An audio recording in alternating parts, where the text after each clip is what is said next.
Shalom, perkenalkan nama saya Feni Lolita Bruginting dengan NIM 7120222108. Di sini saya akan memenuhi tugas TAS saya di Sejarah Gereja Indonesia yang bertema Awal Mula Pekabaran Injil di Tanah Karo. Pekabaran Injil di Tanah Karo. Pekabaran Injil pertama ke daerah Karo merupakan jemaat tangan Tuhan untuk menyampaikan berita keselamatan kepada masyarakat Karo.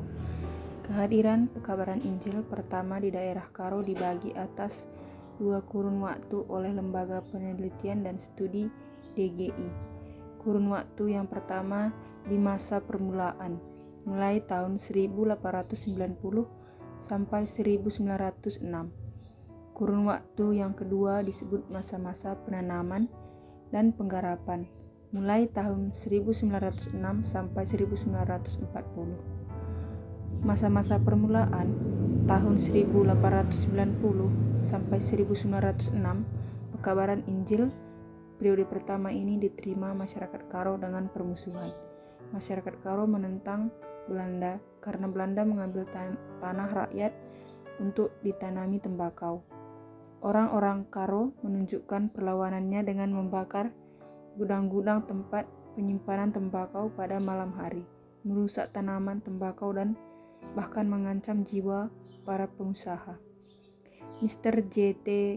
Creamer, kepala administrasi Delhi, mengumpulkan dana sebanyak 30 juta per tahun sebagai biaya penjinakan orang Karo dengan cara kristenisasi.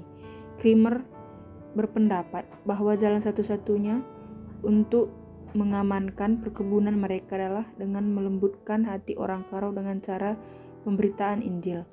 Kemudian Creamer mengadakan perjanjian dengan NGG, sebuah jending yang ada di negara Belanda, untuk mengirim tenaga-tenaga pekabar Injil ke Delhi. Tanggal 18 April 1890, pendeta H.C. Crute dan Nicholas Pontoh dari Minahasa tiba di Belawan untuk penginjilan orang Karo. Mereka memilih desa Buluawar menjadi pos pelayanan. Di Buluawar mereka mulai mempelajari bahasa Karo dan adat istiadatnya. Mereka mengadakan pendekatan-pendekatan dengan perbuatan baik untuk menciptakan suasana yang akrab dengan masyarakat setempat dan tidak jemu-jemu. Pekabaran Injil pertama berani mempertaruhkan nyawanya demi berita Injil untuk orang Karo. Motivasi penginjil NGG untuk menginjili orang Karo jauh melebihi motivasi pengusaha-pengusaha perkebunan membiayai penginjilan tersebut. Penginjilan menghadapi banyak kendala, mulai dari kebencian orang Karo kepada orang Belanda, komunikasi dalam bahasa Karo yang belum mereka pahami. Namun penginjil ini tidak mundur untuk memberitakan berita keselamatan kepada orang Karo. Pada masa permulaan penginjilan, para penginjil memberikan pelayanan pendidikan umum di 5 desa, masing-masing didirikan satu pos pelayanan. Pendidikan yang dilakukan ini mendapat curiga dari masyarakat setempat. Masyarakat setempat menganggap ini adalah siasat Belanda untuk mencari simpati rakyat. Hambatan ini ditanggulangi dengan cara pendekatan melalui kepala desa setempat. Setelah 4 tahun pendidikan di 5 desa itu, maka mereka pun sudah mempunyai 39 orang murid. Tanggal 24 Desember 1899 ditabiskan gereja Batak Karo yang pertama di Buluawar. Saat itu jumlah anggota jemaat 56 orang, sementara yang sudah dibaptis sebanyak 17 orang dan disidi 4 orang. Sekolah yang didirikan NGG 4 buah dengan murid 93 orang.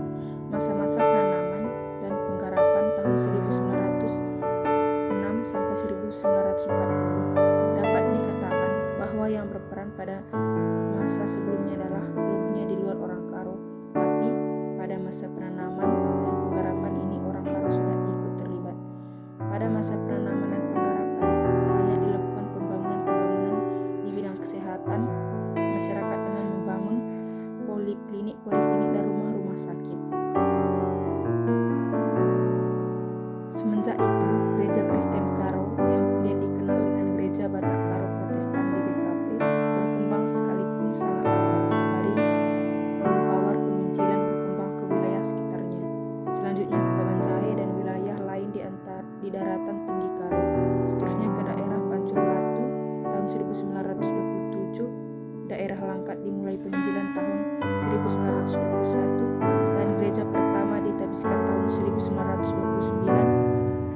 Medan sudah ada kebaktian tahun 1937 dan di Jakarta tahun 1939. Sudah ada